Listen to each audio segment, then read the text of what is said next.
All right, welcome everyone. This is the original title of my talk, but I thought I'm not going to be sure if a lot of people are going to be there if I put that in the title. But over the next 25 minutes, I would essentially like to give you an introduction to web security, meaning I'm going to try to squeeze as much different topics into 25 minutes as I can until they sort of kick me off stage.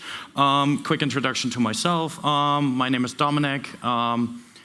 You can reach me pretty much anywhere on the internet at Kundel. I live in Berlin, and I work as a developer evangelist for Twilio. Twilio, in case you don't know, is a cloud communications platform. So we have a bunch of different APIs around sending and receiving SMS, doing voice calls, adding chat, video, etc. If you want to have a chat about that, I'll be at the booth, at the Twilio booth later, so you can have a chat with me there. But there's one more thing you should know about me, and that's that I belong to a group of JavaScript developers that are obsessed with onesies. So we like to go to conferences in onesies. That was us a couple of weeks ago in RoJazz. And you know, there's a social network for pretty much any kind of obsession. Unfortunately, there isn't one for onesie-loving developers. So I did what every developer would do, and I built my own, introducing Onesie Live. And being a developer, I obviously made sure that this is as secure as possible so that it can't be hacked by hackers like this guy and the banana that is in that GIF. And you know, I thought about pretty much everything. You know, it has HTTPS, it's 100% free thanks to Let's Encrypt. It uses HSTS, which is the HTTP strict transport protocol, to make sure that there's no downgrading of the HTTPS connection, and additionally, I'm sanitizing the HTML that can be put into the page in form of Markdown. And you know, there's no room for SQL injections because if you don't really use a real database, you know, there can't be database injections. And no, I'm not using a NoSQL database. I just use a very plain storage. Turns out, though, that developing secure web applications isn't as easy as I thought. So I chatted with my buddy, Bob Allison, and asked him to take a stab at the application. And he showed me a bunch of different vulnerabilities that I would like to share with you today. So with that, enough talking, let's actually show something. So this is the page, this is the login dialog. And I'm going to pop open the DevTools on the side. So I'm going to log in here. With my password. And basically what this does is it does a post request, which afterwards redirects to the page. Now for authentication, it actually uses cookies. To be precise, it uses a cookie called auth token. And if we see this, this is what is called a JWT or JWT or JSON web token that I'm actually using for the authentication part. So if I inspect this, you can see it consists of three parts. The red part, which is the header, the purple part, which is the payload, and then the blue part, which is the signature that this has been signed with. First of all, you might see the bright red bar down here, which says invalid signature, and that's due to the fact that I obviously was smart enough to not sign this with a token, with a secret called secret, so therefore it wasn't able to verify the signature here. But there is this thing that we can see here, which is the header field algorithm. And that's the algorithm that was used to generate the signature for this token. Now, I'm using HS256, which is one of the mandatory algorithms that has to be implemented with JWTs or JWTs. The thing, though, is there's another mandatory one that is called none. And that means that we can drop this part and copy the other part, and let's do some fun stuff. Namely, let's change my user role to admin. I'm going to keep the username. I could also change the username. And we're going to copy this, everything but the signature, because we don't need that since we actually don't use it. And now I'm going to set the auth token to this value that I copied. And what I'm going to do, I want you to pay attention here to the fluffy, which is only shown if you're a user. Because when you're an admin and I refresh, you're an almighty. So what we just did is we basically circumvented the complete authentication by setting a token and choosing what role we want. We wouldn't even have to log in the first place. We could just start generating a token, setting that, and logging in. And that is how easy we could circumvent the authentication here. So how can we protect ourselves from that? First of all, the cookie should have been HTTP only, meaning we shouldn't be able to access that in JavaScript in the first place, because there's no reason for us to manipulate this token. Additionally, it should be signed, meaning it should be signed with a secret so that we can't just alter it and the server would accept it. And additionally, it should be marked as secure so that we can only have it in a secure connection. The other thing is we should have used a safe JOT implementation. So we should have had, this is actually the library I'm using, but I'm using an old version. And it should be able to specify that we want a certain set of algorithms used, that those are the only valid algorithms that should be used for this verification, rather than just using any algorithm. And this way we can prevent that someone can just use the non-header. All right, now it's a social network, so obviously we have a home feed. We already saw that, that we can post stuff to. So this is the feed. Again, I'm gonna pop open the DevTools. You know, we can have like images in there, and I said it's markdown, so I can write something like, hi, AngularConnect. I'm gonna post this. You can see it's now bold, the hi. And if we go again to the network pane, we'll see what actually happened under the hood. And what happened under the hood was it just submitted a normal form post here. I'm gonna resize this a bit. It just did a normal form URL encoded post request with the cookie that I had, and additionally down here the form data, which is the actual data that has been transmitted. Now, if we can do this, the problem is that attackers can do the very same thing. So if we go here and we perform a so-called cross-site request forgery as an attacker, I'm going to click here. We see you got pwned, and if we go back to the feed here and refresh, we see that we were just able, as the attacker, to post on behalf of the user a message. And the reason why this works is that the browser is sort of eager to do the when doing the post request to also send you all the cookies. You know, like say, all right, here are all the cookies, and that means we're authenticated. So this was actually the code for the attacker. It's just a form that is being submitted on load, and all it has the message in there. It doesn't have any authentication or something. It's just because this is the URL to post, and it figured out that, hey, you're already authenticated, so I'm just going to send you the cookie. Cool. Let's see how we can prevent ourselves from that, or not, because apparently the attacker also hacked my slides. So let's first jump back to the slides. Cool. So let's first talk, before we talk about cross-site request forgery, let's talk about how my slides were just hacked. Namely, I opened the new window with the attacker page using a normal target blank link like you would use when you want a new tab to be opened. The problem, though, is that by default, the attacker, or like whatever page you're opening, now has access to window.opener.location, which is not only the actual location that the page was at, but I can manipulate that as well and set it. So that's pretty much what went on when I visited the attacker page, was that it actually rewrote the URL of my other page. And that's what an attacker can use to then redirect you to a phishing page, for example, that just looks like the original page, and the user trusts the context that it was in and will just interact as if it's a valid page. The nice thing is it's fairly straightforward to protect yourself from that. You should set the rel attribute to no opener for making sure that the child page is not able to access the window.opener at all in any browser but IE and Edge. And if you want to protect yourself in those browsers, no refer helps you to block that you're not able to access the refer URL. And on top of that, there's a script that you can inject as well to kind of make sure that this isn't the case. Now let's talk about the cross-site request forgery again, or CSRF. The way we can protect ourselves from that is fairly straightforward and can be implemented in a couple of lines of code. Basically what we do is when we get the page that ultimately should host the post request that is being performed, we will transmit random generated nonce as the CSRF token via a cookie.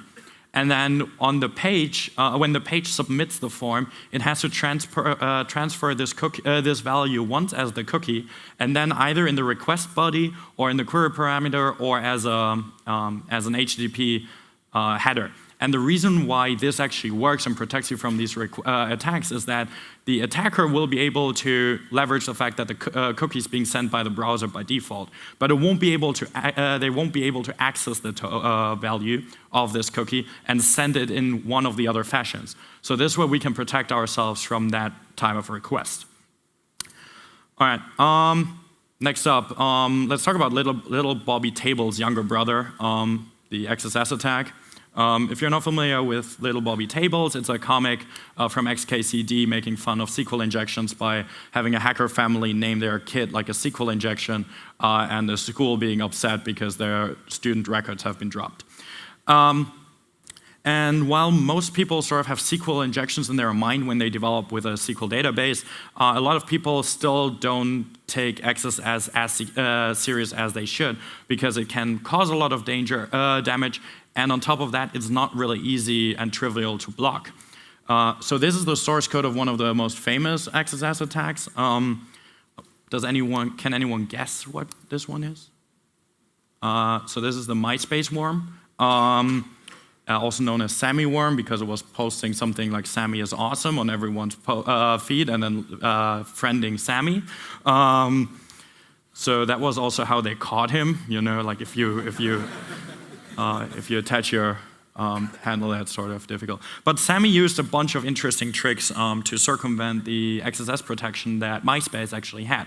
So first of all, he wasn't able to insert any script tags, but he could use the background URL of a div tag and then set the URL to a JavaScript protocol and then put in stuff there. Problem was he wasn't allowed to use quotes, so where do you write your code? Well, you just put it into a different attribute and then read that one and eval it. And then on top of that, MySpace kind of blocked a couple of keywords like inner HTML. So he circumvented that by actually using eval and string concatenation because, you know, like in our HTML is not the same as inner HTML, right? So he was able to circumvent those attacks. And now you might be thinking, well, all of that is just caused by eval, so I should just block eval and then that's fine. The problem is JavaScript is really great in writing obtrusive JavaScript. So all of that equals the same functionality as eval. My favorite one is the bottom one, which is generated by a project that I'm not sure if I can mention that right now based on the name, but it's a project that allows you to generate any sort of JavaScript with just 6 different characters. And this is valid JavaScript. There's no transpiling or compiling or whatsoever. You can just copy paste that into your console and it will just work. So the bottom line here is that blocking XSS is not trivial. And in fact, you might have guessed it, our page actually has an XSS vulnerability as well. So I'm going to open this again. And now I said I'm sanitizing stuff because I'm using a markdown library called marked. And that one has a sanitize or a secure method. So posting something like this doesn't work. Now the thing is, there is a bug in the version that I'm using that allows us to do something like click me. And then we can write something like JavaScript alert hello.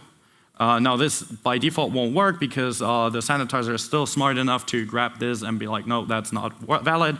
The great thing though is, or the not so great thing is that if we use encodings here and use the equivalent here for a closing bracket, then this will still not directly work because it will still figure out that JavaScript &#58 semicolon means JavaScript colon.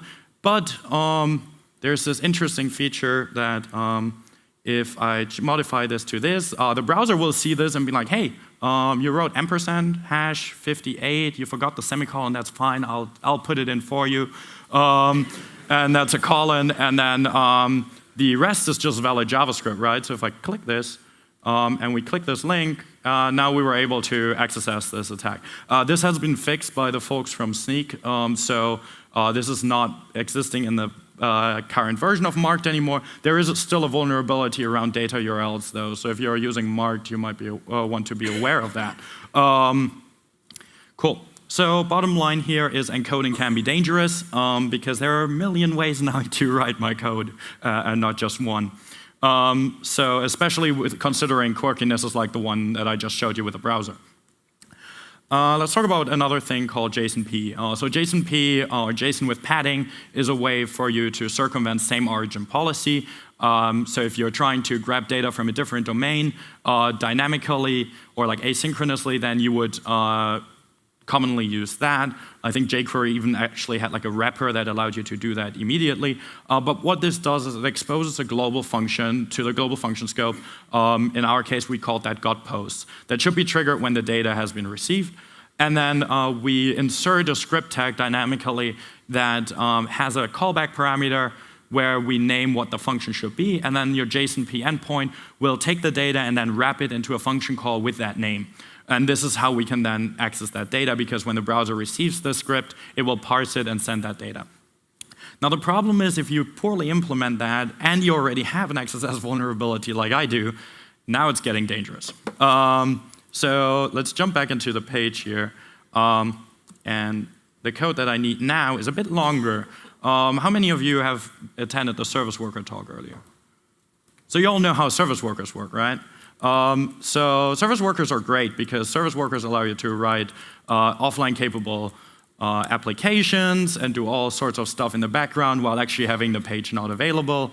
And it allows you to cache stuff and overwrite the network requests. Well, what is if we install one? Now, service workers actually have to be installed on your page. Service workers can only come from your own domain. But since we have a vulnerable JSONP implementation, we can actually just do a post go to that URL here that is vulnerable and pass as a query parameter the JavaScript we want. And then we just finish it with // which will just comment the whole data afterwards, because we're not really interested in the data. So I'm going to click this, and then I'm going to click this link because I'm super interested in what's happening. And nothing really happened. Or did it? Because if we go to application, we'll see that we have our very own service worker installed now. This is the service worker. If I prettify this, you can see what it actually does. If we make this a bit bigger. So basically, it will respond to every request with hacked, insert our own script, and then set the content type to text HTML. And if we then and comment out all the data because we don't care about the data. So let's refresh this, and we're hacked. Now this is obviously a very blunt attack because like we wouldn't want to overwrite the whole page, but we could just fetch the original data and append our own script to it.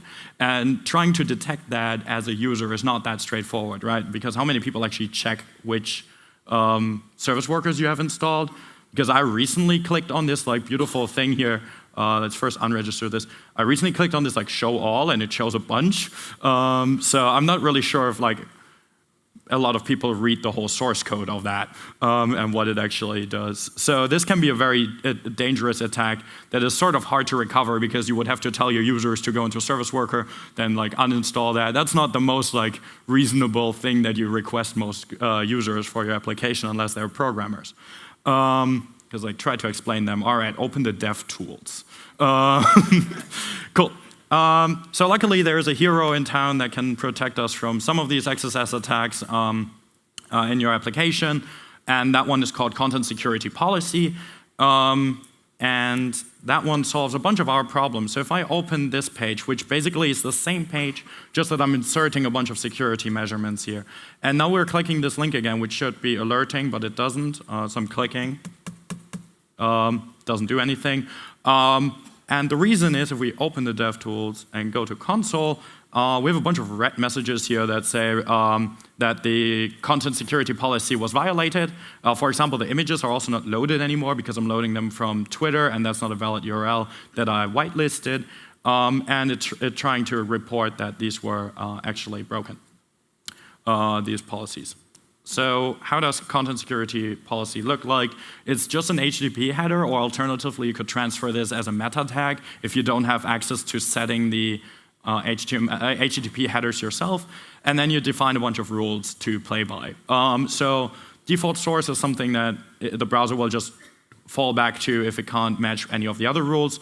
In this case, we're using for script source and style source, we're using a nonce to make sure that we can't just load any JavaScript. We can only load JavaScript that has an HTML attribute called nones in there that is the exact value that you can see on the screen. And this changes on every request, so you can't hard code this or something. Or you should not hard code this. This should change on every request. I'm not allowing any objects here because who still needs objects? And then the image source can only be self or api.adorable.io. And yes, that's also a real website. Font source can only be self or Google Fonts because that's what I'm using. I'm blocking all mixed content to make sure that there's really no mixed content loaded. And I'm specifying a report URI. You could also set this to report only if you want to gradually introduce this. You could run it first in report only mode, and then later, once you don't have reports anymore, you could swap this to fully actually blocking the things. The important thing to keep in mind, though, is that CSP should not be your security strategy. You know, like seeing all the vulnerabilities that we've seen before, most of them are caught with the CSP, at least all the XSS vulnerabilities. But that doesn't mean that you can just like throw in CSP and you're good. First of all, writing a really secure CSP header can be tough because you will quickly realize that you're relying on a bunch of external sources, and you're like, should I, use a nonce or a hash, or should I actually whitelist the domain? And if you whitelist the domain, suddenly like there might be other vulnerable resources that can be loaded from there. There's a great paper about that I link to later. How to write it safely. But you should always try to fix the vulnerabilities that you stumble upon. CSP is more there to catch you in case you missed one, or one of your dependencies introduced a XSS vulnerability by accident, and until it's fixed, CSP kind of got your back. Other things you should look out for: you should avoid clickjacking by disallowing framing. So just set that HTTP header, and your page can't be loaded in an iframe or a frame or an object, so that attackers can't overlay that on their own URL or their own UI to make sure that they're kind of intercepting your clicks. Don't show the versions of the front-end libraries you're using or the server version that you're using, because while this might be nice for you to debug things, it's also really easy for the attackers to look up what vulnerabilities are known for that version and then explicitly attack you based on that. And check for the types of input that you have, because if you, for example, expect a string to query for it in your NoSQL database, and you get an object passed, and your body parser is happy to just parse that as an object, suddenly you might be subject to a NoSQL injection that you didn't even realize existed.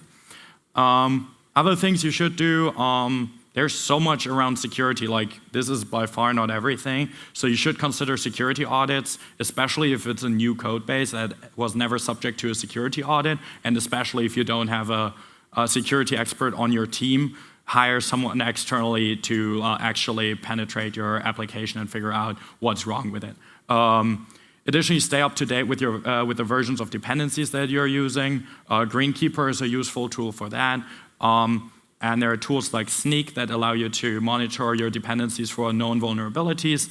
I personally like Sneak because it also provides patches for libraries that might not be patched yet by itself. So if you're using Sneak, for example, and the marked vulnerabilities, like the data one that is still existing in the dependency, is actually being fixed by this. All right, let's summarize what we covered in the last 20 minutes.